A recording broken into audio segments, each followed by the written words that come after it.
see the role the worlds thy hands have made.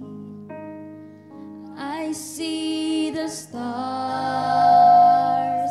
I hear the rolling thunder that power throughout the universe displayed. Then sings my soul, my Savior God, to thee. How great thou art, how great thou art. Then sings my soul, my Savior God, to thee. How great thou art, how great thou art. Christ shall come with shouts of acclamation and take me home. What joy shall fill my heart. Then I bow in humble adoration and then proclaim, my God, how great thou art. Oh, my Savior, God, to thee. How great thou art, how great thou art. Then sings my soul, my Savior God, to thee. How great thou art, how great thou art, how great thou art.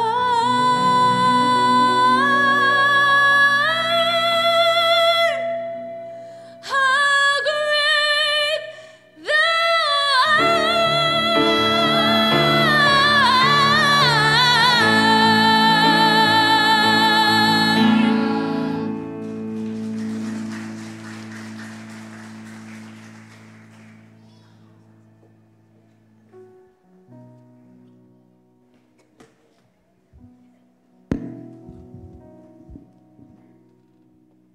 Puji Tuhan. Nyanyian yang begitu indah dari anak-anak kita. Kiranya itu yang terus ada dan setiap hati kita, dalam keluarga kita, bersama-sama. Dalam satu keluarga, dalam satu kasih di Natal ini. Kita bergandengan tangan untuk merayakan kelahiran Yesus.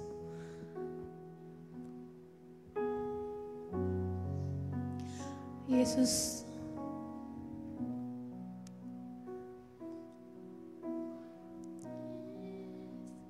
Jesus loves me.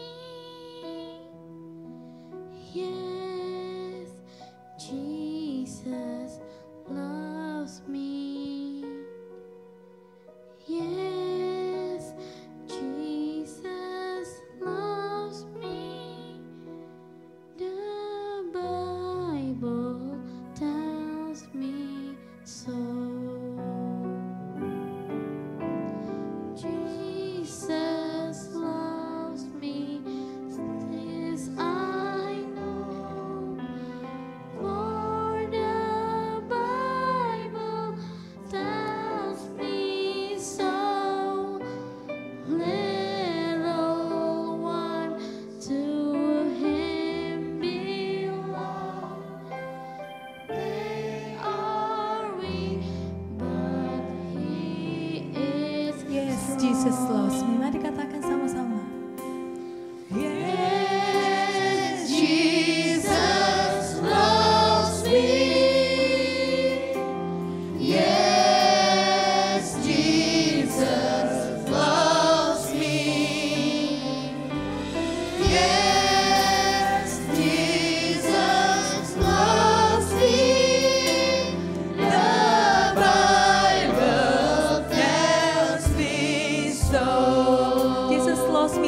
today. Jesus loves me still today, walking with me on my way, wanting as a friend to give light and love to all who live. Yes, Jesus loves me. Yes, Jesus loves me. Yes, Jesus loves me. The Bible tells me. Mari kita bangkit berdiri sama-sama, kita nyanyikan pujian ini. Waktu awal saya rindu menyanyikan pujian ini. Lagu ini mungkin memang lagu anak-anak, seperti tadi dinyanyikan oleh anak-anak juga. Tapi yang saya dapatkan dari lagu ini bahwa Yesus lahir di dunia ini seperti kita rayakan di Natal. Yesus lahir itu kenapa? Karena Yesus sayang saya, karena Yesus sayang Bapak Ibu, karena Yesus sayang anak-anak, karena Yesus sayang dunia ini. Kenapa dia lahir? Itu satu-satunya alasan dia. Mari rasakan kasih sayang Tuhan malam hari ini. Mari rasakan cintanya Tuhan malam hari ini. Biar hanya pujian syukur yang kita naikkan di hadapan Tuhan, bahwa saat kita menyadari bahwa Yesus sayang. Terima kasih Tuhan. Yesus sayang padaku. Yesus sayang. Yesus sayang padaku, Alkitab pengajarku, walau ku kecil lemah, aku ini miliknya. Yesus Tuhanku sayang padaku, itu firman-Nya ku pegang selamanya. Yesus Tuhanku, Yesus Tuhanku sayang padaku, itu firman-Nya ku pegang selamanya. Yesus Tuhanku, Yesus Tuhanku sayang padaku,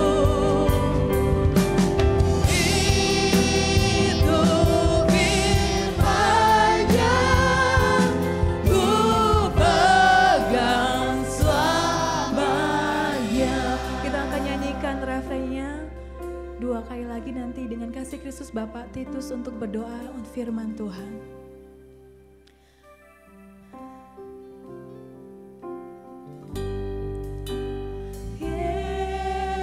Yesus Tuhanku sayang padaku, itu firman-Nya ku pegang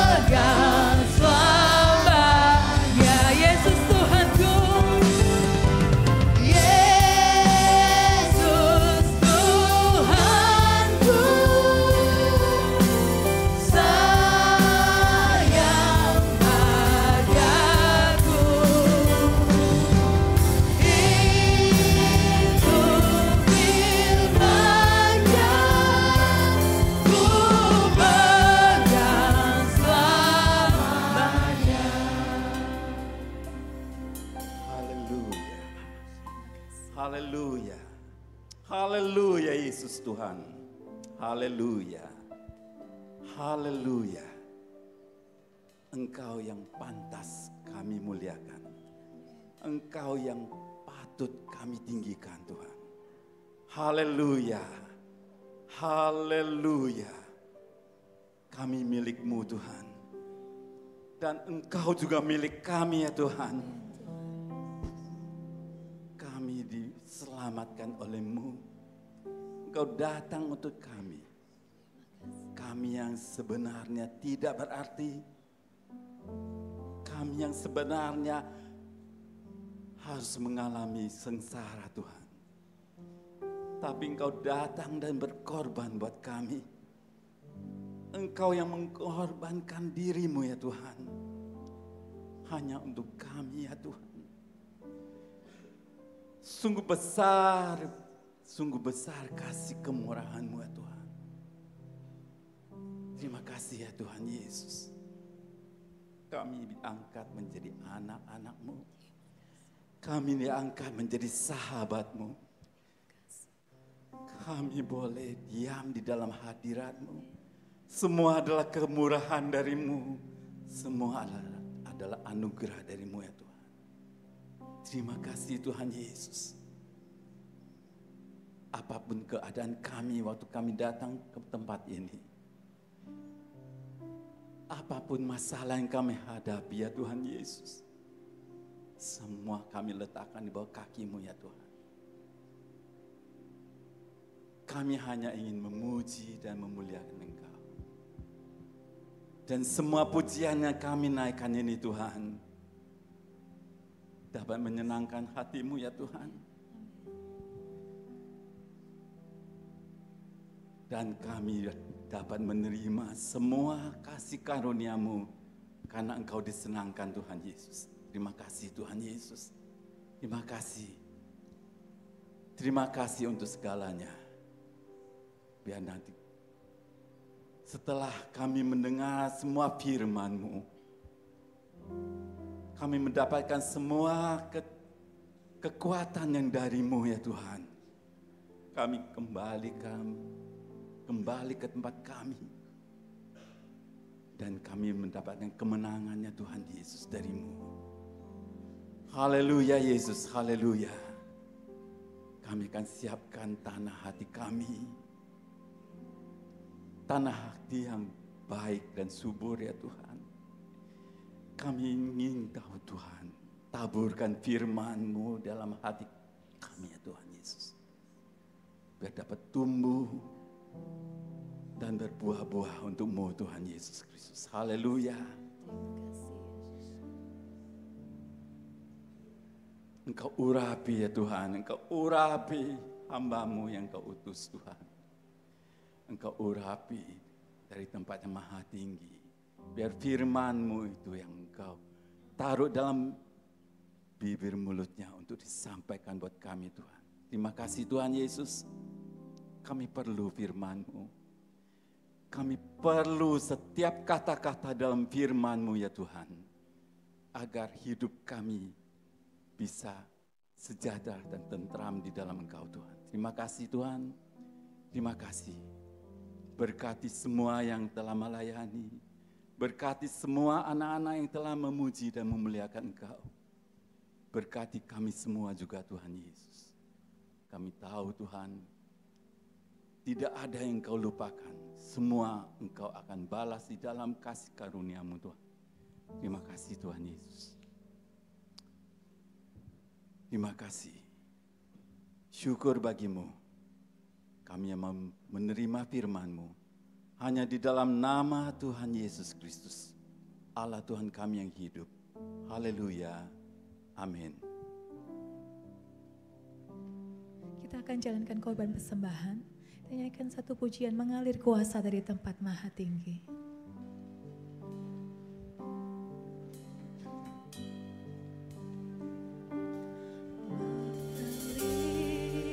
Kuasa dari tempat maha tinggi, Bapa Kau mulia, Kau hadir di sini,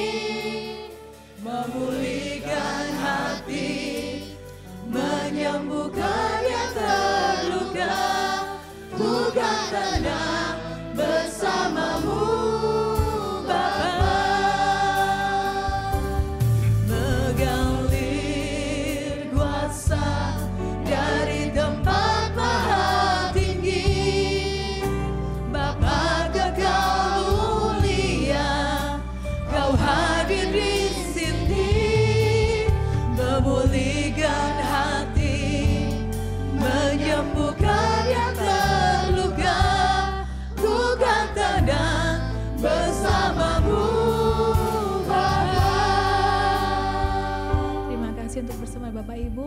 Saya serahkan firman-Nya untuk Ibu Pendeta Lita Yuntukahu. Silakan.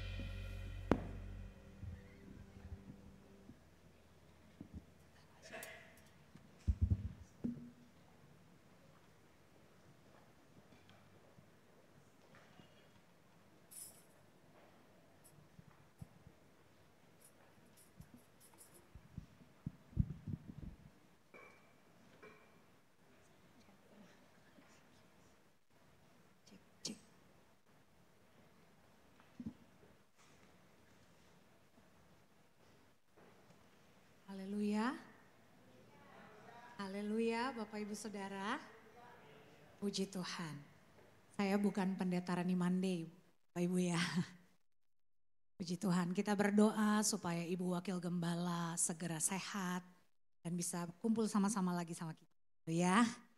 Puji Tuhan, terima kasih tentunya kepada Tuhan Yesus yang lewat pengurus Emmaus menghubungi saya untuk kita sama-sama belajar kebenaran firman Tuhan pada malam hari ini. Kalau tema yang ada di situ kita sudah tahu, let the children come and praise. Tadi kita lihat dari awal puji-pujian, kalau ada anak-anak yang ikut sama-sama dengan kita memuji memuliakan Tuhan. Mereka melayani, mereka jadi singers, mereka ambil bagian dalam puji-pujian. Saya mengucap syukur sekali kalau anak-anak kita sedari kecil itu sudah kita ajar untuk melayani Tuhan. Haleluya.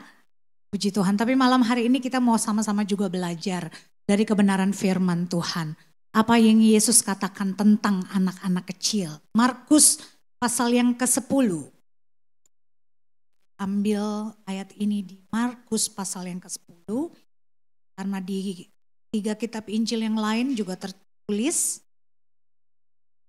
Perikopnya di situ Yesus memberkati anak-anak. Mulai dari ayat yang ke-13 sampai yang ke-16. Saya bacakan untuk kita semua. Lalu orang membawa anak-anak kecil kepada Yesus supaya ia menjamah mereka. Akan tetapi murid-muridnya memarahi orang-orang itu. Ketika Yesus melihat hal itu, ia marah dan berkata kepada mereka, biarkan anak-anak itu datang kepadaku.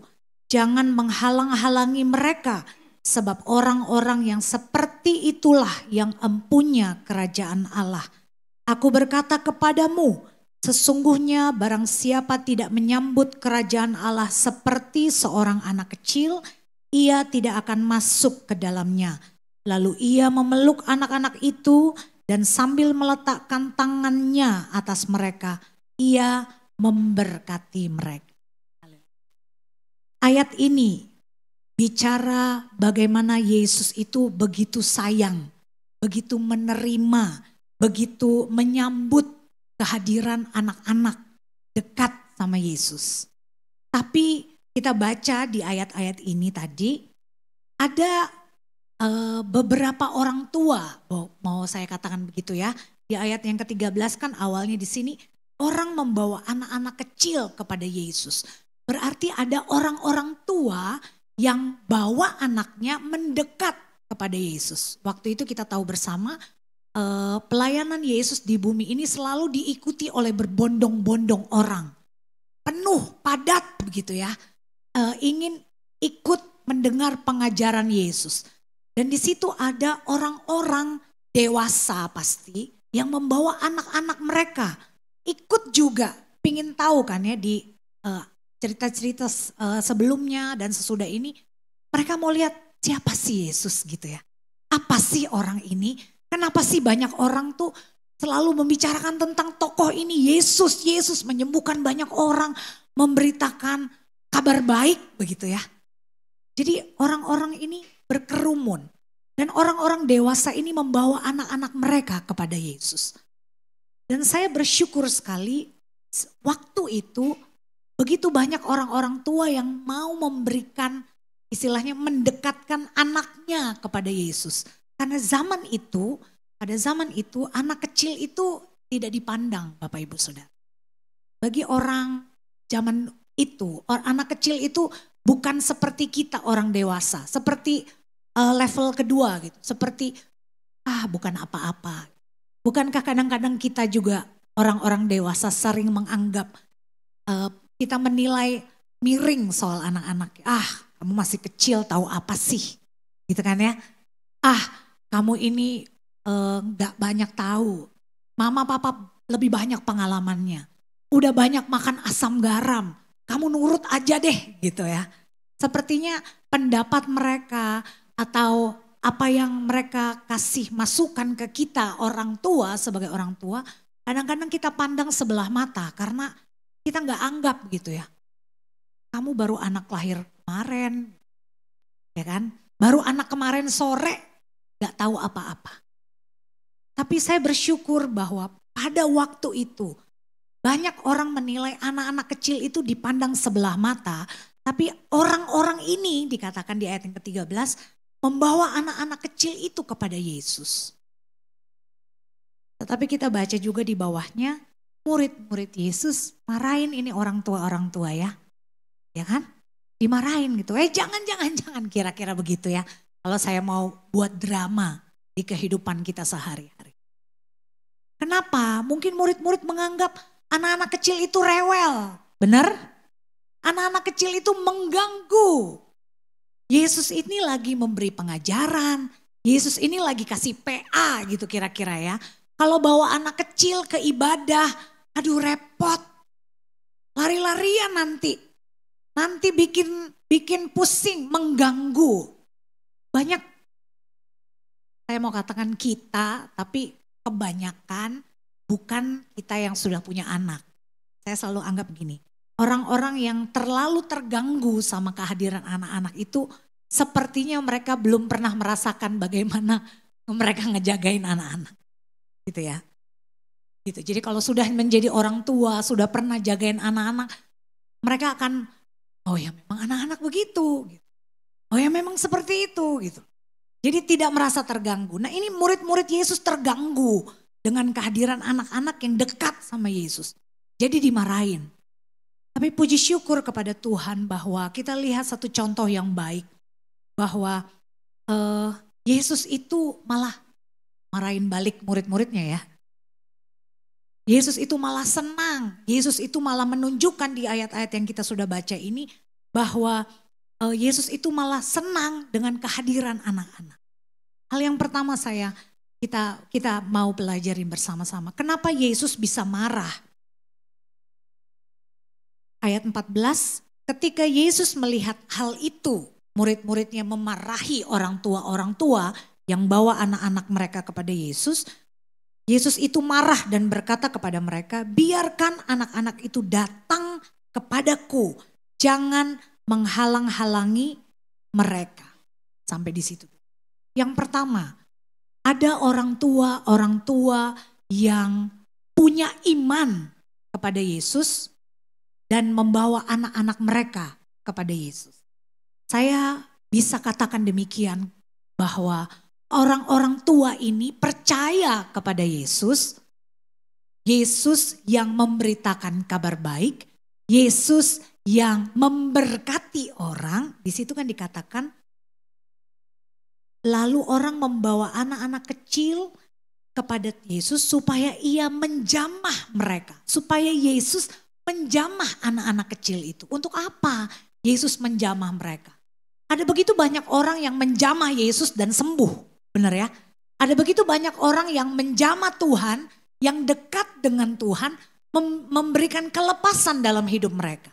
Dan saya yakin dan percaya orang tua ini pasti tergerak hatinya dengan iman mereka membawa anak-anak itu kepada Yesus. Supaya apa? Supaya anak-anak mereka juga diberkati. Supaya anak-anak mereka juga diberikan kelepasan. Mungkin ada yang sakit supaya juga disembuhkan oleh Yesus. Hal yang pertama, ada orang tua yang punya iman kepada Yesus yang memperkenalkan Yesus kepada anak-anak. Dan saya yakin dan percaya anak-anak kita yang tadi berdiri di depan ini juga punya orang tua yang beriman kepada Yesus. Yang memperkenalkan Yesus di dalam kehidupan mereka yang masih kecil. Tadi saya lihat ada singers 2 kecil di sini, Anak laki-laki ganteng-ganteng semua ya, cantik-cantik. Ada juga tadi vokal grup yang masih kecil-kecil, lucu-lucu. Masih kecil, sudah diajarkan siapa itu Yesus. Bagaimana itu melayani Tuhan, benar ya? Itu karena apa? Karena ada orang tua. Orang tua yang beriman kepada Yesus. Dan orang tua ini membawa anak mereka kepada Tuhan. Kenapa Yesus marah? Yang kedua, Yesus itu memandang anak-anak itu sebagai orang-orang yang berharga. Sama seperti kita orang dewasa. Haleluya. Bukan seperti pandangan orang-orang zaman dahulu. Zaman itu anak-anak itu dianggap remeh, tidak tahu apa-apa. Anak-anak kecil gak perlu tahu kegiatan orang dewasa, kira-kira begitu ya mungkin ya. Tapi pandangan Yesus kepada anak-anak itu setara sama pandangan Yesus terhadap kita orang dewasa. Tadi ada satu kalimat dari pemimpin pujian dikatakan, Yesus lahir buat saya, buat Bapak Ibu Saudara, buat anak-anak kita juga. Buat kita semua, buat dunia. Jadi Yesus menganggap kita orang dewasa, orang-orang tua, dan juga anak-anak kecil itu adalah jiwa-jiwa yang berharga di mata Tuhan. Amin. Haleluya. Jadi anak-anak kecil itu buat Tuhan itu setara Bapak Ibu Saudara. Bukan berarti orang dewasa aja nih yang bisa masuk sorga yang punya mahkota besar nanti. Oh jangan salah Bapak Ibu Saudara. Ayat selanjutnya nanti kita bacakan. Barang siapa menyambut kerajaan Allah seperti anak kecil ini. Dia masuk dalam kerajaan sorga. Kenapa harus dikasih contoh anak kecil? Karena Tuhan mau kasih tahu sama kita bahwa keberadaan anak-anak dan keberadaan kita orang dewasa itu sama di mata Tuhan. Tuhan cinta semua. Bukan juga semua bangsa, kulitnya putih, kulitnya hitam, kulitnya kuning. Itu kan ya ada lagu anak sekolah minggu begitu. Tapi juga segala usia Tuhan cinta. Kita orang dewasa juga anak-anak. Jadi Tuhan itu justru menjadikan anak-anak itu prioritas pada waktu itu. Biarkan mereka datang kepadaku. Di ayat yang terakhir di situ dikatakan ia memeluk anak-anak itu. Kita gak pernah lihat ya. Saya kalau karena ini saya persiapkan dalam waktu yang cukup singkat. Saya tidak mendapat ayat lain. Ada ayat-ayat yang mengatakan bahwa Yesus itu juga memeluk orang-orang dewasa. Benar? Sama Sakeus pun Yesus gak peluk loh. Cuman bilang turun aku akan menginap di rumahmu. Aku akan menumpang di rumahmu. Ada orang yang sakit Tuhan Yesus jamah sembuh. Tapi tidak dipeluk. Anak ini tuh anak-anak Tuhan kasih begitu banyak privilege kalau saya bilang. Prioritas. Tuhan Yesus peluk dan Tuhan Yesus meletakkan tangan di atasnya dan memberkati. Jadi bukan hanya Tuhan memberkati kita orang dewasa. Doa berkat waktu Bapak Gembala atau hamba Tuhan selesai ibadah, pulanglah, bawalah berkat dari Allah Bapa begitu ya. Bukan hanya untuk kita orang dewasa. Tapi untuk semua, siapa yang ikut ibadah, siapa yang menerima puji-pujian, siapa yang menerima firman Tuhan, kiranya pulang membawa berkat yang sama. Dan ini yang Tuhan Yesus sampaikan lewat ayat ini.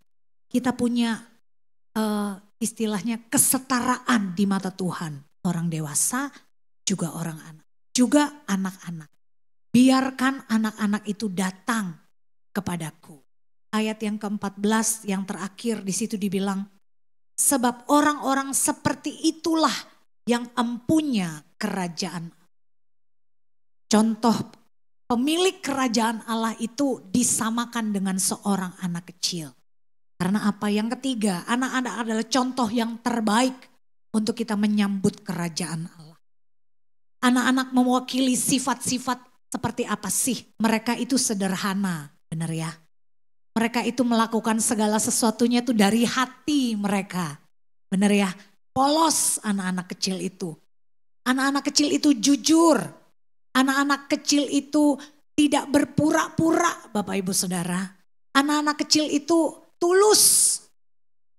Dan harusnya seperti itulah sifat karakter kita sebagai orang-orang dewasa yang menantikan kerajaan Tuhan. Harus seperti anak-anak kecil dalam menyambut Tuhan. Haleluya. Anak-anak kecil juga punya ketergantungan yang penuh kepada kita orang tua. Betul ya? Benar ya? Dari kecil kita sudah ajari mereka untuk mereka disiplin dan mereka bisa, kasarnya begini ya. Kita orang tua itu kan mendidik mereka supaya mereka bisa berdiri di atas kaki mereka sendiri. Betul ya? Kalau kita nanti udah gak ada. Bener kan ya? Kita ajari mereka dari kecil hal-hal yang baik. Bagaimana cara mereka sudah mulai beranjak remaja, beranjak dewasa. Mereka harus survive dengan dirinya sendiri. Kita yang ajari mereka. Tapi saat ini Yesus mau memberikan firman bagi kita semua. Kita mau belajar kita harus belajar juga dari anak-anak. Yang kita ajari loh. Begitu kan, anak-anak kecil kan kita yang ajarin, bener ya. Kita yang ajarin mereka untuk melayani Tuhan. Kita yang ajarin mereka untuk setia beribadah sekolah minggu, bener ya. Tapi Tuhan juga mau kita belajar dari anak kecil. Karena anak kecil itu tergantung sama kita orang tua. Nah Yesus juga mau kita juga tergantung sama Tuhan. Amin. Sama seperti anak kecil yang tergantung sama ibunya. Minum susu ibu. Ya kalau ada mungkin orang tua atau ibu-ibu yang memang punya satu sakit dan lain sebagainya yang belum mampu untuk menyusui eksklusif, ada susu formula. Tapi kan kasih sayangnya tetap sama begitu ya. Mereka tetap tergantung sama kita orang tua. Untuk apa? Untuk kasih susu kalau waktu mereka masih bayi. Untuk apa? Untuk gantiin popoknya, untuk pakein baju, untuk mandiin. Mereka tergantung sama kita. Mereka beranjak besar, mereka harus belajar, kita ajari gimana caranya mereka harus berguling. Bener ya? Itu harus diajarin Bapak Ibu.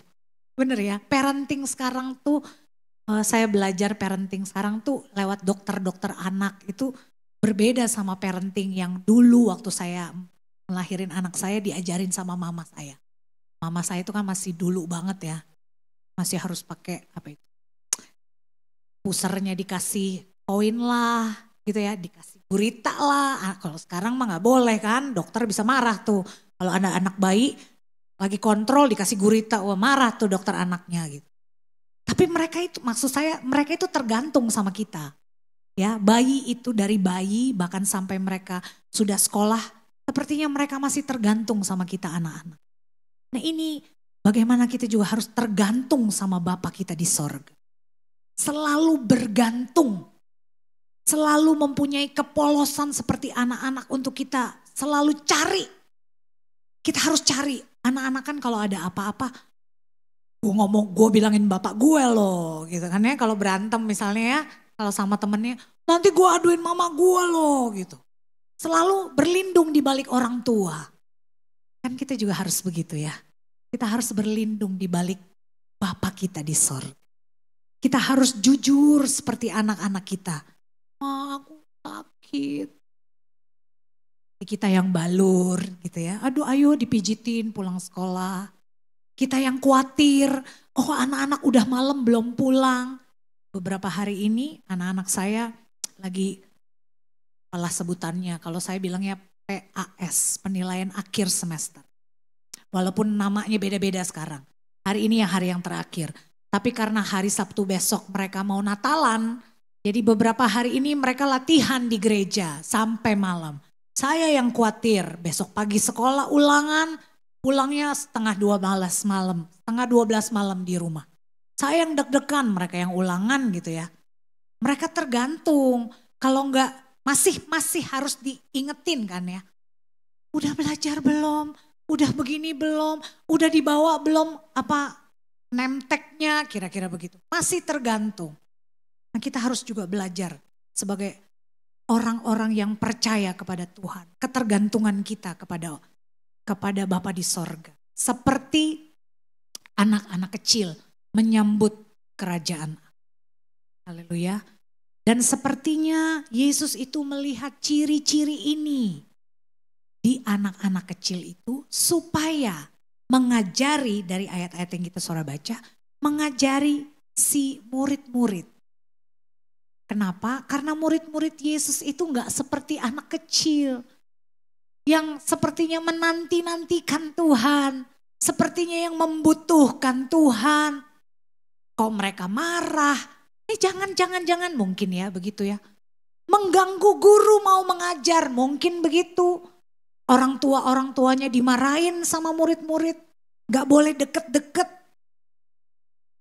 Jadi Yesus juga mengharapkan murid-murid yang ada di sekeliling dia. Mempunyai ciri-ciri yang sama seperti anak-anak kecil. Dan kita yang ada di sekelilingnya Tuhan.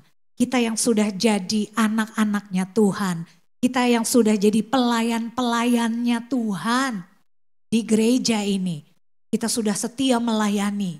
Kita juga harus belajar. Kita punya sifat kesederhanaan yang sama seperti anak-anak kecil. Haleluya. Dan dalam prinsip kerajaan Allah, saya catat di sini. Di dalam kerajaan Allah, Allah itu tidak lagi memandang status kita. Atau strata kita, yang saya katakan tadi, jiwa kita ini sama berharganya di hadapan Tuhan. Jadi nanti di sana tuh nggak ada yang, orang dewasa masuk di pintu sini, anak-anak kecil pintu sana, rasanya kok nggak ada ya, nggak ada stratanya. Nah mahkotanya itu pun dinilai akan sama loh, ya kan? Perbuatan-perbuatan baik kita, pelayanan-pelayanan kita dinilai. Dari kita kecil, kita kenal Tuhan, ya kan? Itu dinilai. Jadi anak-anak kecil kita itu punya penilaian yang sama, status yang sama di hadapan Tuhan. Jadi strata kita di dunia ini, istilahnya ya, tingkatan-tingkatan kita di sini itu nggak masuk nanti dalam kerajaan sorga ya, nggak ada. Nanti ketua wadah di sebelah sini, wakil ketua di setelahnya apa, pengurus-pengurus, bawah-bawahnya mungkin penerima tamu yang gak kelihatan. Atau pendoa gitu ya, gak kelihatan kan? Gak ada yang tahu itu, pendoa itu gak kelihatan. Kayaknya paling belakang gitu yang tidak terlihat. Stratanya paling belakang, enggak begitu. Tapi kerajaan sorga itu memiliki prinsip yang sama. Jiwa kita tuh levelnya sama di mata Tuhan. Itu yang harus kita pelajari. Dan begitu banyaknya kegiatan gereja yang kita datangi gitu istilahnya ya. Itu sama artinya dengan maksudnya gini. Nilainya itu akan sama dengan pada saat kita bawa anak-anak kita dekat sama Tuhan. Pada saat satu kali kita mendekatkan anak-anak kita di hadapan Tuhan. Pada saat kita marahin anak kita untuk kamu harus datang sekolah minggu ya nak. Jangan terlambat ya nak. Gitu ya. Itu sama Bapak Ibu Saudara. Dengan kehadiran kita, dengan sibuknya jadwal pelayanan kita itu sama. Jadi jangan anggap bahwa aduh udahlah mereka masih kecil nanti aja dibawa ke gerejanya. No.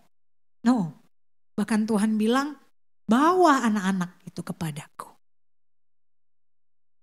Bagaimana kita mengaplikasikan ayat-ayat Alkitab ini dalam kehidupan kita orang-orang dewasa?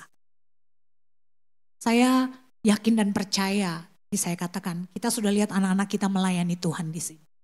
Kita semua orang-orang yang percaya Tuhan, sudah orang-orang yang beriman kepada Tuhan. Orang-orang yang sudah memperkenalkan Yesus di dalam kehidupan anak-anak kita. Puji Tuhan, kita memberi ruang bagi anak-anak kita untuk kehidupan rohani mereka. Benar ya? Jadi kita bukan menjadi orang tua yang terlalu mendisiplin anak dalam hal pendidikan misalnya. Kamu harus rajin belajar ya, kamu harus ranking 1 ya, Kamu harus belajar ini, mama lesin kamu di Kumon, bahasa Inggris, di apa, Lia lah, apalah. Oh Lia itu zaman saya dulu ya, saya les Lia dulu. Sekarang apalah namanya, begitu.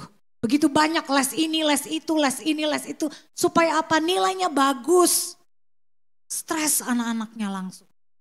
Hari Sabtu masih les juga, hari Minggu capek mah. Capek katanya. Boleh ya bangun siang dulu ya. Boleh ya mah. Nah, bagaimana kita orang tua memberi ruang yang sama untuk anak-anak kita dalam kehidupan rohani mereka.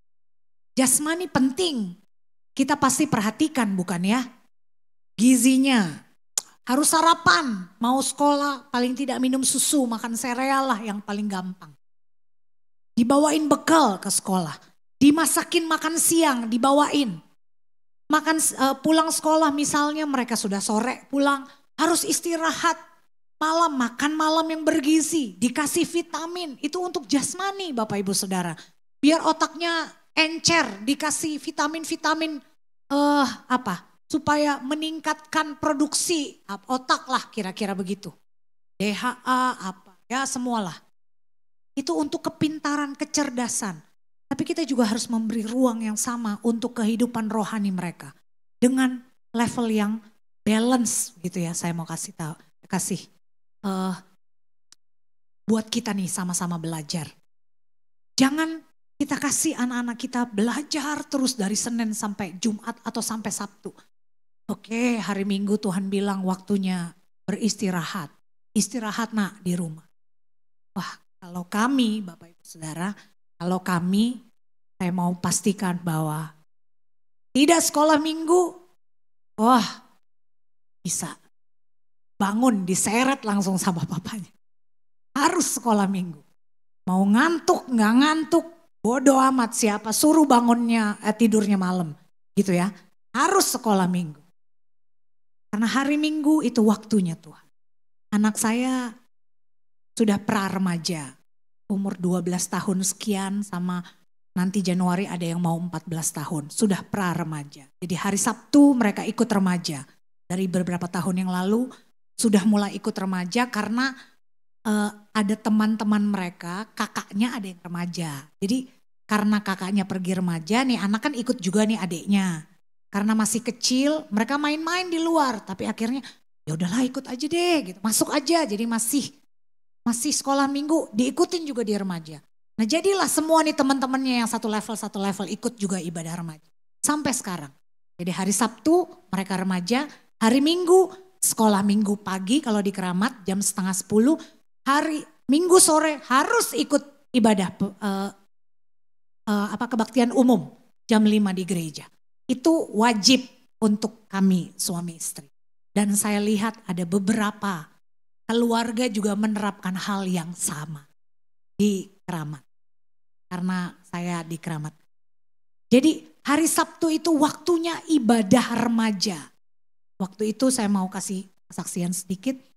Anak saya masih kecil, mereka ikut karate. Oke, latihan karate itu sore. Kalau nggak salah hari Selasa sama hari Jumat. Sore sampai malam. Dari sekitar jam 5 sampai jam 7 atau ada nanti dari jam setengah 7 sampai jam 8 malam. Oke masih bisa karena deket rumah. Hari Jumat juga saya harus pergi ke seperti ini ya Pelgap Yosua kalau di Keramat. Jadi masih bisa ditinggal karena deket rumah kan ya. Mereka bisa pulang sendiri. Lama-kelamaan sudah naik bannya, naik level, ada kejuaraan.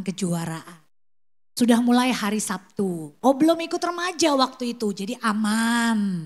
Kan aman masih bisa. Dari pagi sampai sore saya temenin. Jadi kalau ada jadwal pelayanan saya usahakan salah satu aja. Kalau saya yang pelayanan papanya yang antar. Kalau dia yang pelayanan saya yang antar. Jadi kami bagi tugas. Masih belum ada remaja waktu itu mereka masih belum ikut. Tapi lama-lama setiap kali pertandingan kok hari Sabtu. Sampai sore, waktu itu mama gak bisa antar. Oh ya sudah kalau gitu kan nitip ke orang tua yang lain. Oke, tapi kok pulangnya semakin hari semakin sore gitu ya. Udah mulai remaja nih gitu, semakin sore. Waktu itu saya pikir Mereka kan masih ikut-ikutan aja remajanya. Oke, saya kasih toleransi sedikit, kami kasih toleransi. Tapi kok lama-lama udah hari Minggu pertandingannya. Setiap pertandingan hari Minggu anak saya tidak ikut. Ikutnya hari Sabtu aja. Karena waktu itu kan masih remaja itu masih belum wajib lah kira-kira begitu ya. Masih ikut-ikutan karena memang umurnya tuh masih kecil. Jadi oke. Tapi setiap hari Minggu si senseinya bilang, "Mam, sayang loh, ini tuh berbakat gitu kan ya. Ini bisa nanti apalagi anaknya Mam kan ada yang di negeri. Jadi bisa untuk prestasi," digituin sama senseinya. Masuk nanti masuk dari jalur prestasi biar masuk SMP-nya tuh bagus. Jadi dari kelas 3, kelas 4, kelas 5, kelas 6 nanti jadi udah ada gitu progresnya gitu. Tapi oh iya saya cuma iya doang. Tapi no setiap hari Minggu tidak bisa. Tapi lama-lama kok setiap hari Minggu. Akhirnya papanya bilang gini, oke Kenny Kenzo berhenti ya karate. Karena gak bisa hari Minggu. Mama papa tidak izinkan kamu harus sekolah Minggu.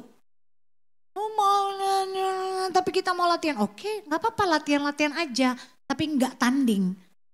Jadi kan gak naik-naik tuh bannya ya. Gak tanding kan, gak ujian-ujian, gak naik-naik bannya. Jadi dia tuh ada kali 1 tahun lebih gitu ya, kalau gak salah. Jadi mereka tuh udah kelewatan sama teman-temannya yang level-level masih kecil-kecilnya sama. Oh mereka udah ban ini, aku masih mau apa gitu. Kamu mau tanding itu, kamu mau jadi atlet? Kan enggak. Kamu harus sekolah Minggu, oke. Jadi sudah gak sekolah Minggu. Sudah gak karate. Gitu ya. Jadi kami kasih toleransi, sudah cukup Bapak Ibu Saudara. Mereka sudah sekolah, sudah dikasih izin untuk mereka melakukan kegiatan di luar sekolah yang mereka mau, mereka minta karate, kami kasih izin. Waktu itu habis karate, futsal akhirnya. Oke, kami kasih izin juga. Kan orang tua kan mendukung, bener ya? Mendukung dong anaknya mau apa, kesukaannya apa, orang tua itu mendukung. Futsal, oke, futsal. Hari Sabtu juga futsalnya. Dia bilang, jam berapa? Jam 2 mah. Futsalnya dia itu jam 1 sampai jam 3 siang. Saya bilang, kamu remaja jam berapa? 3:30. Harus jalan dari rumah maksimal jam 3. Nggak bisa. Tapi kalau ini kan nggak setiap minggu mah, dia bilang gitu. Gak setiap minggu, cuma 2 minggu sekali hari Sabtunya. Hari Selasa, hari Jumat, sama hari Sabtu dia futsal. Mereka futsal. Jadi kan gak setiap minggu mah. Nanti kalau aku pelayanan, jadi dia sudah mulai atur sendiri jadwalnya. Jadi kalau dia pelayanan di remaja, kalau pelayanan kan harus datang 2:30. Mulai remaja 3:30, jadi kalau pelayanan harus datang 2:30. Kalau aku pelayanan, aku gak futsal deh mah, janji kata. Jadi kalau aku nggak pelayanan, aku nggak futsal. Tapi kalau aku pelayanan, aku nggak futsal. Tapi kalau pada saat lagi jadwal futsal aku tidak pelayanan, berarti kan aku futsal mah. Nanti aku buru-buru pulang. Mereka sendiri yang sudah buat janji, kasih janji ke saya secara tidak tertulis. Nanti kalau saya melanggar, nanti boleh nggak futsal lagi karena sudah tahu kan soal si karate tadi. Karate sudah saya stop karena mereka harus ibadah. Jadi mereka tahu kalau futsal ini mengganggu ibadah, di stop nanti sama mama papanya. Jadi mereka sudah bikin janji. Tapi lama-kelamaan masuk klub kan ya. Mereka masuk klub dan masuk ada salah satu anak saya itu masuk tim untuk tanding-tanding, kejuaraan juga. Sudah foto-foto, sudah dapat seragam, sudah apa. Tandingnya hari Minggu lagi. Wah, ya itu, Pak, please, anak saya ngomong gitu. Please, karena dia tahu sudah no way, hari Minggu itu no way. Tidak ada kegiatan lain selain di ruko, selain sekolah Minggu. Papa please Pak, ini kan aku belum pernah tanding. Pernah tandingnya cuman sekolah antar sekolah. Kalau ini kan lewat klub. Jadi dia bilang, Pak please, dia sampai mohon-mohon. Akhirnya kami berunding, oke ya. Kita kasih 1 kali, kasih toleransi ya, kasihan kan anaknya. Dia tuh pengen banget gitu, jadi saya kasih. Dikasihlah sama papa. diantarlah sama papanya. Karena saya ada pelayanan pagi waktu itu, papanya yang antar. Jadi dia tidak ibadah pagi, tidak sekolah minggu, tidak ibadah pagi karena antar anak kami tanding futsal waktu hari Minggu. Pulang itu sudah siang, langsung harus siap-siap kita pergi ke Keramat. Jam 4 kami udah harus sampai gereja. Dia pulang sampai rumah tuh jam 3. Cepat, saya langsung bilang, cepat mandi semua begitu. Sampai akhirnya pulang gereja kami berbincang, sudah ini yang pertama kali dan terakhir kata suami saya ngomong sama. Oke, kan kita sudah kasih toleransi satu kali, kasih dia coba gitu. Maksudnya namanya tanding di klub itu bagaimana. Gitu. Akhirnya dibicarakan, kasih tahu sama dia, Kenzo, ini yang terakhir, pertama dan terakhir. Jadi untuk tanding setiap hari Minggu tidak ada lagi. Kalau tanding hari Sabtu oke, kata papanya.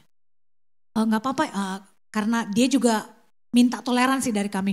Oke Pak, kan aku kan udah remaja sama sekolah minggu. Boleh ya salah satu misalnya.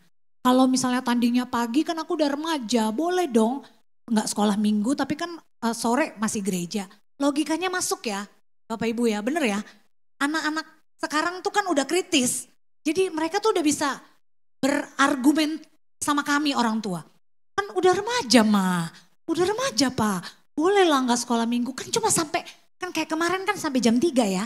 Bisa kan kita ibadah Pak, sore kan masih bisa. Logikanya masuk ya, bener ya Bapak Ibu ya.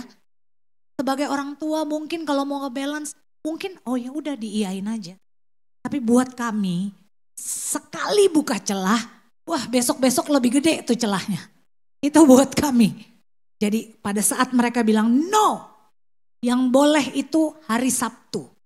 Hari Minggu tidak ada tanding menanding. Mau bagaimanapun terserah coach kamu bilang apa. Terus 2 minggu kemudian dia datang dengan muka yang saya udah tahu nih dia gak berani ke papanya kan. Karena pasti kalau mau ke papanya ke saya dulu nih. Udah pasti no sama papanya. Ma, please. Apa? Aku ada tanding lagi. Hari Sabtu kan? Langsung saya gituin. Hari Sabtu kan? Ma, please. Wah, kayaknya gak bisa. Nihil, saya langsung bilang gitu. Ma, cuma mama yang bisa ngomong sama papa. Ma, please ma. Dia sampai gitu loh. Bapak Ibu Saudara. Tapi Kenzo, keputusan itu kan nanti papa. Tapi kan kamu sudah tahu. Pasti gak boleh nih, aku bilang. Tapi ma, iya kita bicarakan dulu ya, oke. Karena kamu minta kita bicara, oke. Mama akan temani kamu ngomong. Jadi bukan saya yang ngomong ya Bapak Ibu ya. Biar dia ngomong dong, ya dong. Harus gitu, ajari anak-anak kita bertanggung jawab dengan kegiatan mereka. Jadi mama akan dampingi kamu. Mama yang ngomong nanti papa marah. Loh itu konsekuensi kamu. Kan sudah tahu gak boleh. Ma, ya mau apa enggak? Kalau nggak mau ya udah, kan udah tahu jawabannya. Jadi saya temenin aja, Pak, cuma ngomong begitu. Udah tahu karena saya udah colek dulu. Nanti mau datang, gitu kan? Saya udah apa? Ada ini Pak, ini coach WA di grup. Aku masuk tim lagi Pak. Tapi aku bukan cadangan, aku main loh. Aku udah main gitu, maksudnya bukan dia nggak cadangan, jadi dia pasti main. Hari Minggu Pak. No, papanya langsung ngomong gitu. No Kenzo, Pak. No Kenzo, sekolah minggu, hari Minggu itu waktunya Tuhan. Kalau hari Sabtu oke, karena masih dikasih toleransi hari Sabtu. Ya udah Pak. Dia WA di grup sama coachnya. Besok berarti harus kembaliin seragamnya. Dia ngomongnya begitu. Besok harus kembaliin seragamnya, kaos kakinya, karena aku udah gak masuk tim inti lagi. Ya udah, digituin sama papa.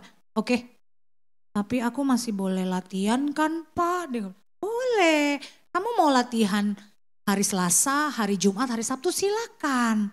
Mau tanding hari Sabtu silakan kata papanya. Pokoknya tidak hari Minggu. Tapi coach bilang setiap kali pertandingan hari Minggu, itu masalahnya kata papanya. Itu masalah, kamu bilang sama coach kamu katanya. Jangan tanding hari Minggu. Nah itu saya ya Bapak Ibu Saudara, itu keluarga saya. Jadi setiap keluarga kan punya punya apa namanya peraturan masing-masing lah, bisa dibilang begitu ya. Tapi kalau buat kami, saya mau sampaikan di sini, kalau kita sudah buka celah sedikit untuk kegiatan-kegiatan yang menomorduakan Tuhan, saya kasih tahu, besok-besok akan lebih besar peluang itu terjadi lagi. Anak-anak kita akan bilang ini, kan kemarin papa bilang boleh, kemarin boleh, begitu ya. Anak-anak kita itu anak-anak yang kritis, Bapak Ibu Saudara. Anak-anak kita, cucu-cucu kita, itu mereka itu Gen Z, Gen A sekarang. Itu anak-anak yang sangat kritis. Jadi biarlah anak-anak kita yang adalah masa depan gereja, yang adalah juga bagian dari kerajaan Allah. Kita kasih, silakan kasih toleransi, tapi kasih disiplin yang tepat bahwa nomor satukan Tuhan. Jangan halangi, kata Tuhan, anak-anak datang kepadaku. Tapi lebih banyak kita orang tua yang menghalangi mereka untuk datang ke Tuhan. Dengan apa? Dengan jadwal les, dengan jadwal pelajaran, dengan jadwal kegiatan yang menghimpit mereka. Mereka burn out. Benar gak sih? Kadang-kadang begitu ya. Jadi memang lelah tubuhnya untuk supaya gak bisa. Untuk jadi gak bisa jadinya. Yang lagi ada di berita saat ini. Anak umur 14 tahun bunuh orang tua. Ya, sama neneknya, tapi mamahnya masih di rumah sakit sekarang. Ada satu berita online yang menyebutkan bahwa anak ini sangat pintar di sekolah, baik sekali. Tapi dia itu adalah seorang anak yang mendapat tekanan dari orang tuanya karena keegoisan orang tua. Kamu harus nomor satu, kamu harus begini, kamu harus begini, kamu harus begini, harus belajar. Walaupun di satu berita saya lihat di TV ada, menurut satu psikolog katanya anaknya bilang saya belajar dengan kemauan saya. Bukan dipaksa orang tua kok. Tapi dari pengakuan orang tua dari temannya itu lewat chat WA-nya begitu. Seperti ada ya begitu. Dia merasa dipaksa oleh orang tua. Nah orang tua. Jadi jangan jadikan anak kita itu menjadi tempat kita untuk keegoisan kita gitu loh. Apa yang menjadi visi kita dulu, mama mau kamu jadi ini karena mama nggak bisa gitu kira-kira ya. Mama mau kamu di sini karena dulu mama kuliah di sini. Jadi kamu harus belajar bagus supaya kamu bisa masuk kuliah di sini. Tujuan kita paksakan kepada anak-anak kita. Jangan seperti itu Bapak Ibu Saudara. Karena anak-anak kita juga punya jiwa loh, punya keinginan. Mereka itu seseorang yang dipandang berharga loh di mata Tuhan. Jadi jangan anak-anak kita malah kita yang menjerumuskan. Malah kita yang dengan keegoisan kita orang tua, malah kita yang menjerumuskan mereka. Dalam hal jasmani ya. Kepintaran, kepandaian, ataupun dalam hal rohani. Bagaimana hal rohani? Kita yang ajarin anak kita ke sekolah minggu, betul. Kita yang ajarin anak kita melayani, sangat baik. Anak masih kecil, melayani Tuhan, saya setuju sekali. Karena saya juga rindu anak saya melayani. Tapi kadang kala Bapak Ibu Saudara, tahukah kita tanpa kita sadari mungkin, kamu tadi kenapa sih nyanyinya cemberut aja? Kalau melayani itu harus, bener gak? Kadang-kadang suka begitu ya. Kamu tadi kenapa nyanyinya salah? Jadi sepertinya kita marahin mereka gitu. Karena apa yang mereka lakukan tidak sama seperti apa yang kita mau. Tidak sempurna gitu kira-kira begitu. Bener gak sih? Padahal itu pelayanan loh. Ada gak sih kadang-kadang kita sebagai orang tua, mungkin tidak di sini ya. Tapi saya punya pengalaman, waktu saya jadi guru sekolah minggu, waktu saya masih pemuda waktu itu, di Kelapa Gading. Saya mendampingi seorang anak sekolah minggu, yang orang tuanya seperti itu. Dia mengojok-ojok anaknya untuk melayani. Ayo kamu melayani. Mau, anaknya nurut. Walaupun mungkin anaknya belum mengerti apa itu pelayanan. It's okay. Yang penting kita, ya kan, orang tua kan gitu, membawa anaknya melayani. Tapi pada saat dia melakukan hal yang tidak sama gerakannya, tidak apa. Setelah itu kan kita semua tepuk tangan ya. Walaupun salah menyanyi, lucu banget ya. Bener gak ya Bapak? Tadi itu lucu banget kan? Bagus sekali kan mereka menyanyi. Walaupun mungkin ada sedikit kesalahan mungkin di mata kita yang harusnya tuh kok sempurna. Tapi kan bagus sekali ya. Tapi ada orang tua ini di depan mata saya dia marahin anaknya. Kamu ini gimana sih? Kalau melayani itu kan udah latihan. Kan tadi guru udah begini, kan kakak udah begini. Udah dikasih contoh. Saya sampai oh Tuhan. Kadangkala anak kita melayani itu karena keegoisan kita orang tua. Karena keangkuhan kita karena kita orang tua ingin menampilkan. Ini loh anak gue. Ini loh anak gue melayani loh. Lu lihat gak tadi anak gue? Lihat gak nih anak gue di sini? Lihat gak nih anak gue?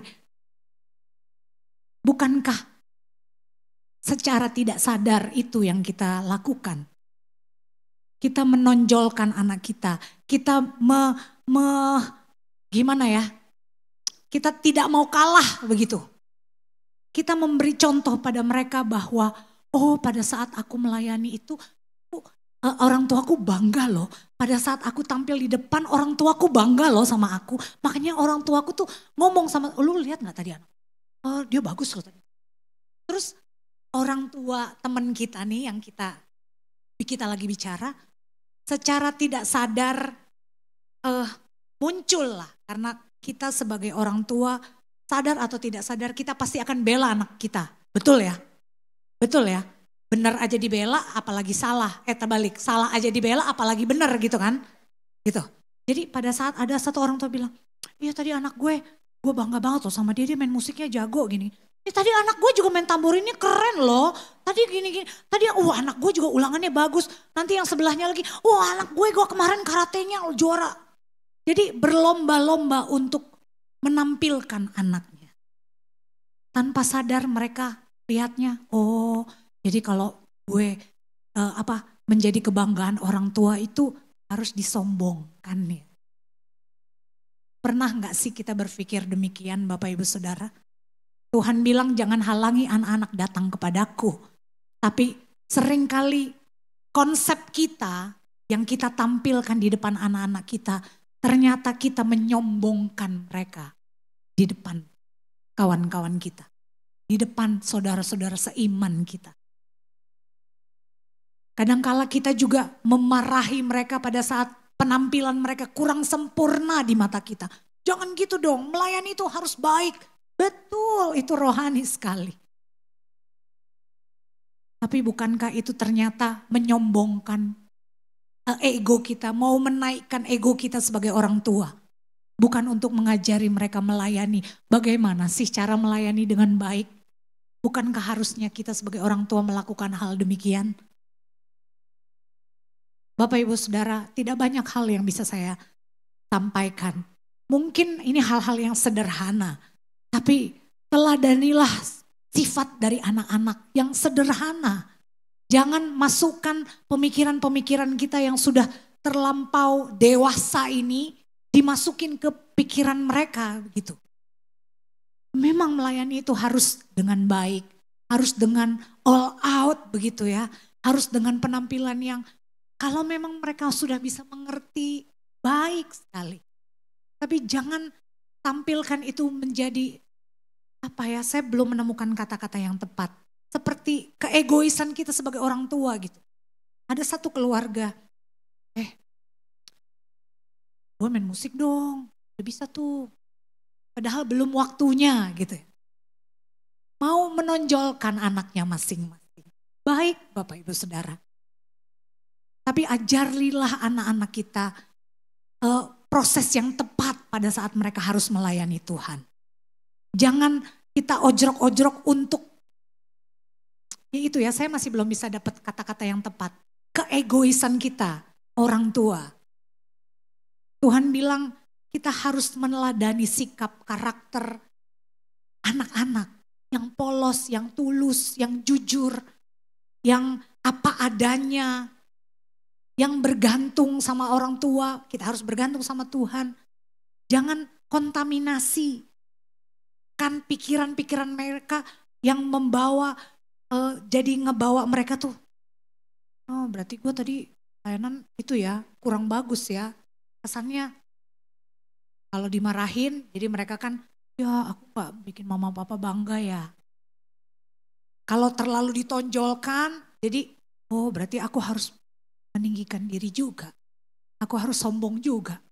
Karena mama papaku kok sepertinya membanggakan aku sekali ya gitu. Kita harus belajar menjadi orang tua yang memberikan teladan. Haleluya. Menjadi orang tua yang menjadi teladan. Itu yang harus kita lakukan. Apa yang Paulus katakan kepada Timotius di 2 Timotius pasal 1.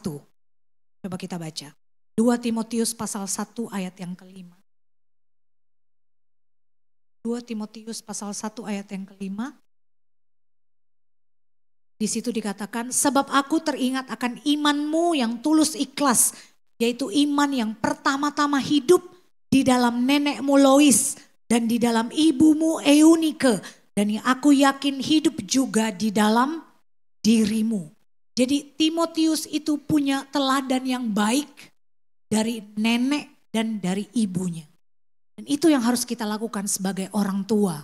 Itu yang harus kita lakukan sebagai mama papa, sebagai oma opa untuk anak-anak dan cucu-cucu kita. Kita harus memiliki teladan yang baik, memberikan teladan yang baik buat anak-anak kita. Ajari mereka melayani dengan ketulusan mereka. Bukan cuma untuk show off. Bukan untuk kebanggaan kita, mau tunjukin, mama mau tunjukin sama teman mama, kalau anak mama melayani Tuhan. Wah, jangan Bapak Ibu Saudara, kasihan.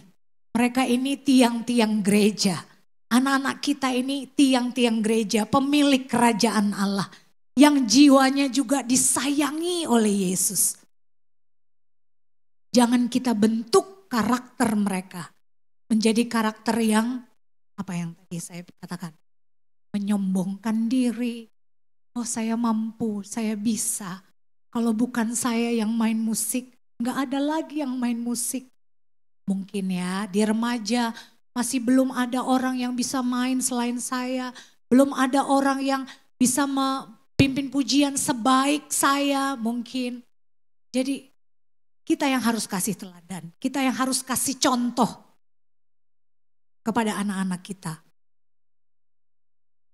Let the children come and praise, memuji Tuhan, memuliakan Tuhan dengan ketulusan, dengan kejujuran, dengan kepolosan mereka untuk mereka melayani. Haleluya, harus jadi teladan. Sama seperti Yosua juga katakan bukan? Pilihlah pada hari ini kepada siapa engkau beribadah. Tetapi aku dan seisi rumahku, kata Yosua, aku akan beribadah kepada. Tanggung jawab kita sebagai orang tua untuk membawa anak-anak kita, cucu-cucu kita. Kalau mau diberkati oleh Tuhan, tadi ayat yang kita baca di Markus, Tuhan Yesus memeluk, Tuhan Yesus menumpangkan tangan, memberkati. Kalau kita mau anak-anak kita diberkati, kasih contoh dulu, kita sebagai mama papa, kita sebagai oma opa, teladan yang baik dalam kita melayani Tuhan. Haleluya, teladan yang baik dalam kita menyembah, memuliakan Tuhan. Jangan jadikan anak-anak kita itu keegoisan kita. Dalam hal pendidikan, dalam hal pencapaian, dalam hal pelayanan terutama. Kalau kita mau kita melayani Tuhan bersama-sama dengan keluarga kita. Layani Tuhan dengan kepolosan mereka sebagai anak. Kita juga layani Tuhan dengan kepolosan kita sebagai seorang anak di hadapan Tuhan. Haleluya. Puji Tuhan. Haleluya. Saya rindu kita memuji memuliakan Tuhan. Kita meninggikan Tuhan. bersama dengan anak-anak kita. Karena memang betul hanya Yesuslah satu-satunya yang layak untuk terima pujian dan penyembahan dari kita. Haleluya. Mari pemain musik, mari singers, kita nyanyi satu pujian yang memuliakan Tuhan. Jangan halangi anak-anak datang kepada Tuhan. Jangan halangi anak-anak melayani Tuhan dengan kepolosan mereka, dengan ketulusan mereka. Jangan jadikan anak-anak kita hanya untuk, ya begitulah ya. Kata-kata itu yang saya belum dapat sampai sekarang. Sepertinya untuk kita tonjolkan kebanggaan kita. Kita harus bangga sama anak kita. Tapi bukan sebagai keegoisan kita sebagai orang tua. Mama gak bisa nyanyi, jadi kamu harus bisa nyanyi. Mama gak bisa tamborin, mama gak bisa main musik, jadi kamu harus bisa main musik. Bukan begitu ya Bapak Ibu Saudara. Mari kita puji Tuhan. Kemuliaan bagi Tuhan di tempat yang maha tinggi. Kemuliaan bagi Yesus. Haleluya. Mari bangkit berdiri. Kita nyanyi, kita puji Tuhan. Kita meninggikan Tuhan.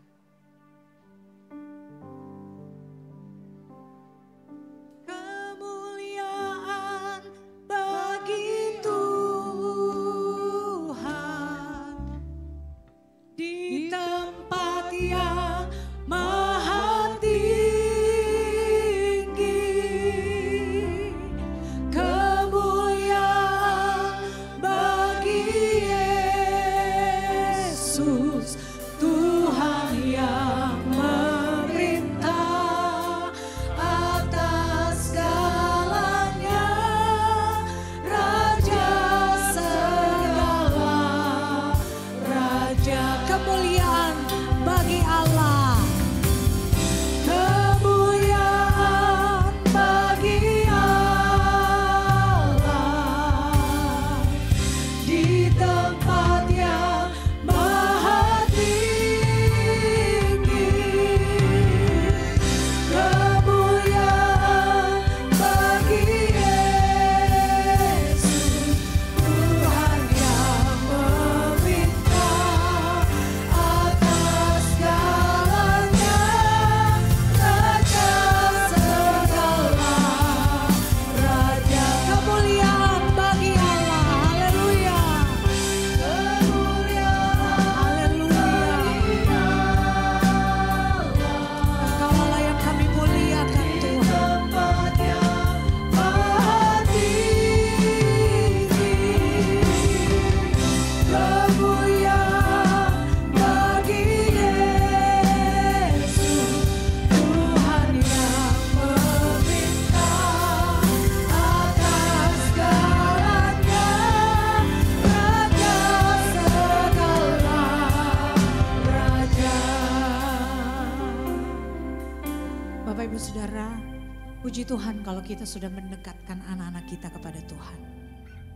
Ada satu kata-kata dari seorang pujangga, Khalil Gibran, dalam puisinya mengatakan, anak-anak itu bukan hanya milik kita orang tua, tapi anak-anak juga milik sang pemilik hidup. Jadi anak-anak kita itu punya Tuhan. Anak-anak kita itu milik Tuhan. Bisa kita kontrol karena ada dalam pengawasan kita orang tua. Karena Tuhan mempercayakan mereka di dalam pengawasan kita. Tapi sesungguhnya anak-anak kita bukan milik kita. Anak-anak kita itu hanya dititipkan untuk kita jaga, untuk kita rawat. Ajari mereka dekat dengan Tuhan. Ajari mereka melayani Tuhan, memuji Tuhan dengan kepolosan mereka sebagai anak-anak. Dengan kedisiplinan. Karena pada saat mereka harus melayani, mereka harus berlatih. Haleluya. Gak bisa sekonyong-konyong ada di depan tanpa latihan. Karena sesungguhnya pelayanan itu ada di latihan-latihan. Bukan hanya di penampilan demi penampilan. Berikan kepolosan mereka dalam pelayanan mereka. Berikan kejujuran itu dalam setiap pelayanan-pelayanan kita, Bapak Ibu Saudara. Belajar dari anak-anak kita. Biarlah setiap pujian kita, pengagungan kita kita naikkan kepada Tuhan dengan kepolosan kita, dengan kejujuran kita, dengan hati kita yang bergantung kepada Tuhan. Sama seperti anak-anak bergantung kepada kita orang tua. Haleluya. Nyanyi lagi pujian ini. Kemuliaan bagi Allah di tempat yang maha tinggi. Kemuliaan bagi Yesus Tuhan. Haleluya. Kemuliaan bagi Allah. Haleluya. Di tempat yang maha tinggi. Kemuliaan bagi Yesus Tuhan yang memerintah atas segalanya, Raja segala raja. Kemuliaan bagi Allah. Haleluya. Kemuliaan bagi Allah di tempat yang maha tinggi.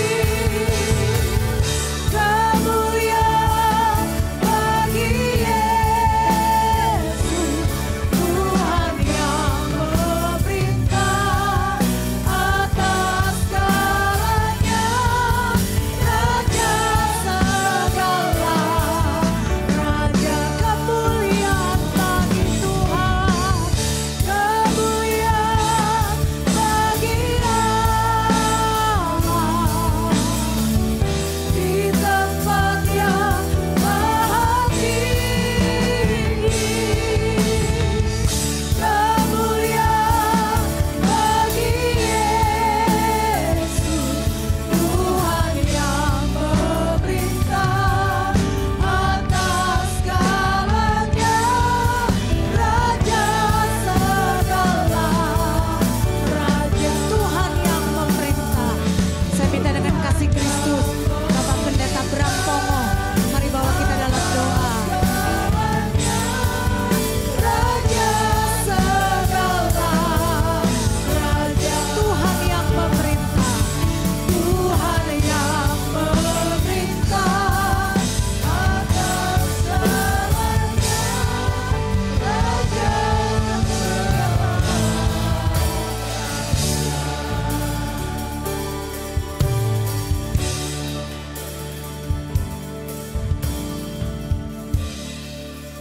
Segala pujian syukur kami naikkan ke hadirat Bapa di sorga. Dan kami merayakan hari Natal. Engkau adalah Tuhan yang berfirman untuk mengingatkan kami. Kami dijadikan sebagai anak-anak Allah. Tapi kami juga harus berlaku sebagai anak-anak di hadapan Tuhan. Yang membutuhkan Engkau Tuhan. Yang hanya berserah berseru, pimpin dan tuntunlah kami. Apapun yang Engkau siapkan, apapun yang Engkau kerjakan, biar kami menjadi kemuliaan bagi nama Tuhan. Bukan dengan kehendak kami sangat bergantung kepadamu ya Tuhan. Kami sangat berharap kepadamu ya Tuhan. Kami yang tidak berdaya, kami tidak sanggup. Tapi terima kasih buat firman-Mu. Mengembalikan kami bagaikan bayi Yesus. Tidak berdaya. Tapi Allah menyambutnya, Allah memakainya, Allah berkenan kepadanya. Allah menyiapkan langkah-langkahnya setuju dengan kehendak-Mu ya Bapa. Terima kasih, berkati hamba-Mu. Berkati kami untuk lebih merendahkan diri bagaikan anak-anak itu. Untuk datang kepada kemuliaan, pengertian, pengetahuan, rencana indah Allah yang Engkau letakkan dalam kehidupan kami. Inilah doa kami. Terima kasih Tuhan buat berita Natal ini. Kami yakin setiap hati Engkau adalah Tuhan yang berbicara lebih jauh oleh Roh Kudus. Sesuai dengan kebutuhan, iman, percaya kami. Malam hari ini kami mau belajar firman. Engkau Tuhan yang mendewasakan kami. Yang menuntun kami hari lewat hari percaya dan kemenangan. Inilah doa kami. Terima kasih Tuhan. Dalam berkat nama Tuhan Yesus Kristus. Haleluya. Amin.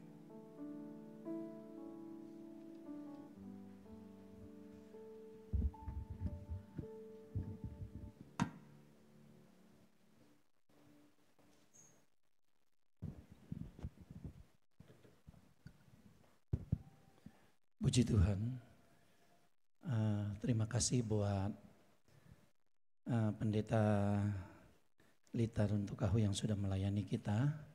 Dan waktu subuh, tadi bersubuh, Bapak Ketua menghubungi saya karena beliau lagi ada di luar. Jadi Ibu Wagem tidak berhalangan karena sakit, jadi harus saya buru-buru. Saya diminta buru-buru tolong cari pengganti. Puji Tuhan beliau bersedia. Ya, sambil saudara memberikan persembahan, sekali lagi terima kasih buat Ibu Pendeta Lita Runtukahu dan saudara-saudara yang sudah melayani, teman-teman yang sudah melayani juga. Setelah ini kita ada latihan paduan suara, saudara, latihan paduan suara. Harap semua teman-teman harap berlatih karena hari Minggu tanggal 8 nanti kita akan melayani di kebaktian 1, kemudian kita juga akan melayani di perayaan Natal Pelgap Emmaus pada tanggal 13 Desember yang akan datang. Hari ini adalah hari pranatal kita ya saudara ya. Saudara sudah melihat bahwa anak-anak kita, anak-anak cucu-cucu sudah dibawa kepada Tuhan untuk melayani Tuhan. Dan Jumat depan saudara, Jumat depan kita akan merayakan Natal kita. Bisa ditayangkan video berikut ini.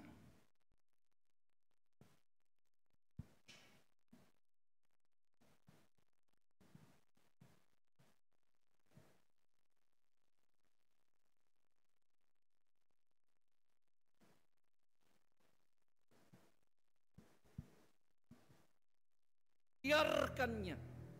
Tidak ada raja atau penguasa lain di kerajaan ini, di tanah Yudea selain aku, pengawal. Ya yang mulia. Jika raja ini lahir di Bethlehem, aku ingin setiap kemungkinan keberadaannya dilenyapkan. Pengawal, tangkap kedua orang ini, bawa dia pergi dari sini dan lenyapkan mereka semua. Tidak yang mulia. Tidak. Mata Baginda. Tidak yang mulia. Telah diputrakan oleh empuknya sebuah takhta. Tidak yang mulia. Tidak. Baginda adalah raja yang tidak punya hati. Nurhati.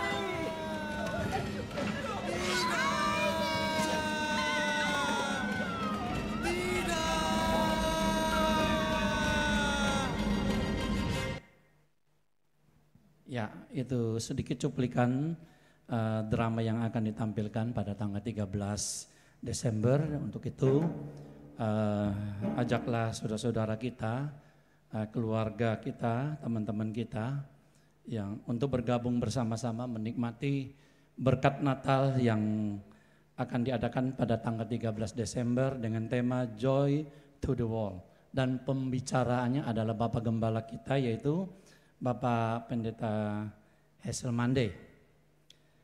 Kemudian setelah ini kita akan berdoa bagi saudara-saudara kita yang berulang tahun pernikahan. Namun sebelumnya saya ingin bertanya apakah ada saudara-saudara kita yang baru pertama kali hadir di Pelgap Emmaus? Ada? Saudara bisa berdiri? Ada?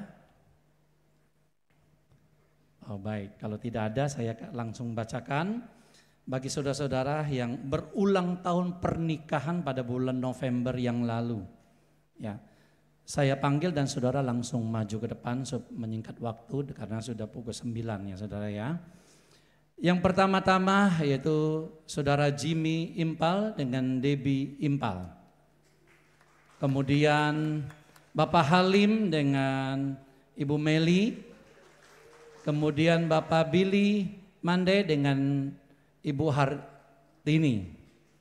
Kemudian Bapak Selamat Aman dengan Ibu Cynthia. Ya. harap maju ke depan dan saya minta saudara-saudara pengurus untuk maju ke depan. Kita berdoakan saudara-saudara kita yang berulang tahun pernikahan pada bulan November yang lalu. Ya, saya undang kita bangkit berdiri bersama-sama. Kita nyanyi sembah dan puji Dia.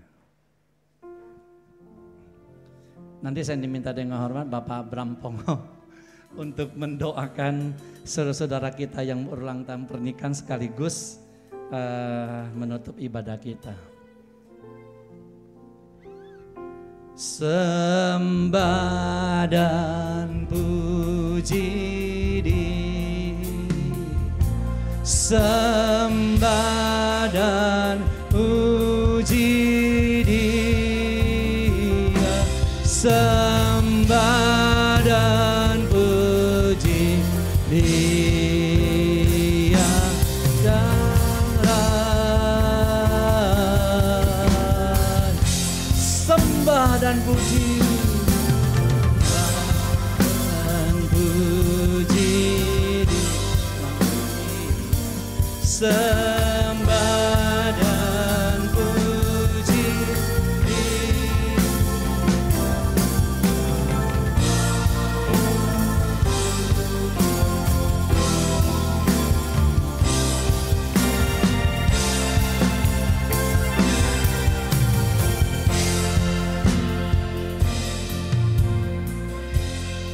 Kami menyembah, kami sujud di hadapan Tuhan. Karena besarlah kemurahan kebaikan-Mu, khususnya bagi saudara-saudara kami yang Engkau sudah bimbing, Engkau sudah pelihara, Engkau sudah berikan damai sejahtera-Mu dalam mereka berumah tangga. Dan mungkin ada yang berulang tahun, syukur hanya kami berikan kepadamu. Terima kasih Tuhan, mengukuhkan, menegakkan, meneguhkan cinta kasih Allah yang besar atas seluruh keluarga orang-orang percaya ini. Sampai kepada anak-anak mereka, sampai bahkan pada keturunan mereka, datang kepada cucu dan selanjutnya. Tuhan mempunyai rancangan rencana indah. Berkatilah rumah tangga anak-anak Tuhan ini. Mereka berdoa, Engkau mendengar dan kabulkanlah doa mereka. Engkau berfirman, iman mereka diteguhkan, dikuatkan. Mereka satu dalam Tuhan, mereka bertekun bahkan sampai hari itu. Hari yang penuh dengan sukacita, berkumpul bersama-sama seluruh umat Tuhan. Terima kasih Tuhan, Engkau baik melalui ibadah ini. Saat kami pulang ke rumah kami masing-masing, biarlah Engkau sertakan dengan berkat yang daripada Allah Bapa damai dan sejahtera, cinta kasih sayang Tuhan Yesus Kristus, kekuatan pimpinan persekutuan urapan Allah Roh Kudus adalah bagi kita semua. Sekarang, besok, bahkan sampai selama-lamanya. Di dalam berkat nama Tuhan Yesus Kristus. Haleluya. Semua yang percaya boleh berkata, amin. Puji Tuhan.